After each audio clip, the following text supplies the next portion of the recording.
Lee, if I just ask you first, how determined are the squad to arrest this current recent run without a win? I think I can only judge that on the way they train, and the way they've trained this week has been excellent. They really are. You can sense a bit of determination about the group. We're not going to pull the wool over anybody's eyes. Yes, the form's not been good enough, and we need to improve. But we also know that we've got in the squad the players capable of putting a run together in this league. 100%. We've proved it with performances against teams at the top of the league. We've proved it with performances earlier on in the season. So.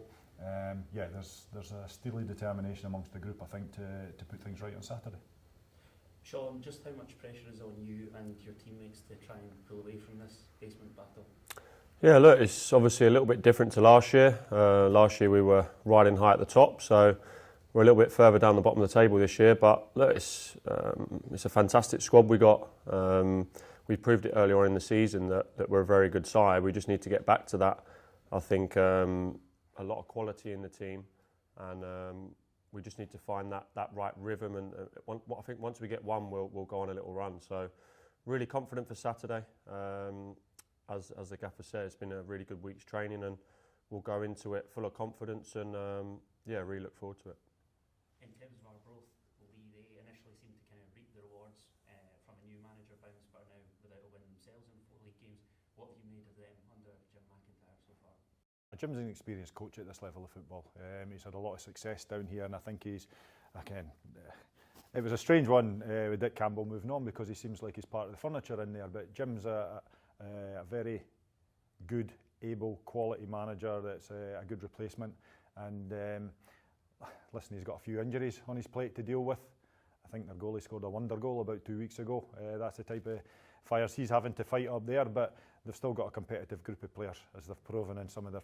I know they've lost a couple of games, but they've always been in every game, and I think Arbroath have got a really good bit of experience in the group. They understand the championship inside out, so there's a steeliness about their game as well, especially in their home ground, so we know that's going to be a really tough game. Speaking of defender, Sean, Saturday's opponents have failed to score in the last 2 league games. How hopeful are you of shutting them out for a third consecutive match?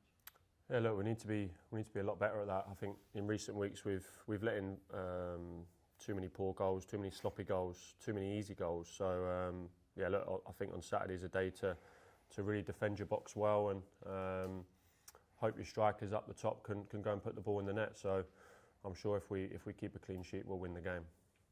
Lee, if we look at the last 4 games, how frustrating is it that against both Raith Rovers and Dunfermline you've been so competitive, and against sides sort of in and around you, Morton and Inverness, you've been unable to find results? How infuriating is that? I think it just proves the human nature of football. I think in this league, the first goal in any game is always really, really important. And the other side of it is humans make mistakes sometimes, and that's been the case. But what I would say is, in those 4 games, I think the Morton game was the most disappointing one. We never really laid a glove on them. But the other 3 games were down to 10 men and 2-1 down at half-time. We come back and we have a wonderful performance in the second half. The resilience and the energy that they showed in that game, the players showed in that game, was brilliant. We let ourselves down in the first 15-20 minutes of the Dunfermline game, to give yourself a mount and to climb it 2-0 down against a quality side at this league is difficult, but the lads rolled their sleeves up and probably had momentum to potentially go on and nick all 3 points. Morton have covered, and then even against Inverness, we are probably shading the game, probably slightly better team until we lose the first goal. As I say, first goal is important. Then we find ourselves 3-0 down, but the lads, again, they didn't capitulate. They rolled their sleeves up. They got a goal back very, very quickly. We've hit the crossbar. We've had one cleared off the line. We've had one disallowed. On another day, you get something out of the game. So, again, it fills me with confidence that, listen, there's nobody within that group of players that's sort of down in tools or giving up the ghost or anything like that. There's a good resilience about them, but ultimately it's important that we stop making the mistakes defensively and allowing other teams to go in front. We want to be the team that scores that first goal.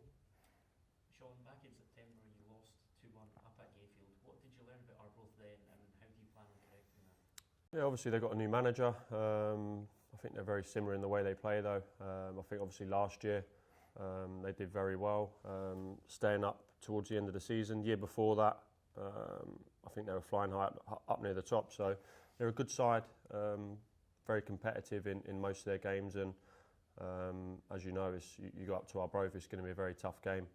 But yeah, look, we know exactly what's coming. We're ready for it, and we've prepared right.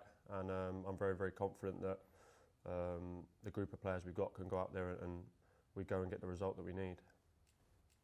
Bizarrely, Arbroath have played Arbroath twice away from home in the league after Saturday. Is there something of a consolation, the fact that you've got to play them twice at Somerset still? Yeah, potentially. But on the flip side of that, I would say our home form has to be better than it has been this season. I don't think anybody's going to deny that. But going up, listen, the first game of the season we lost 2-1, but we should have probably been 4-1 up at half time with the opportunities we created. And when you don't take chances at one end, sometimes you get punished at the other, and that's what happened in that first game. As you say, going to play the second game up at their place, and then we've still got to play them twice at home, which are always competitive games. And yeah, it's a good place to be, but ultimately we've got a relatively decent away record as well, so wherever we play anybody, we'll take them on and go with confidence and the players that we've got to go and get the result. Finally, any injury concerns ahead of the weekend? Aidan McGinty's still missing. He took a kick in his ankle at Morton. Other than that, Andy Murdoch's still long term, end of the season, and obviously we're missing Frankie Masonda, who's at the African Cup of Nations at the moment with Zambia. So they're the boys that we're missing at the weekend.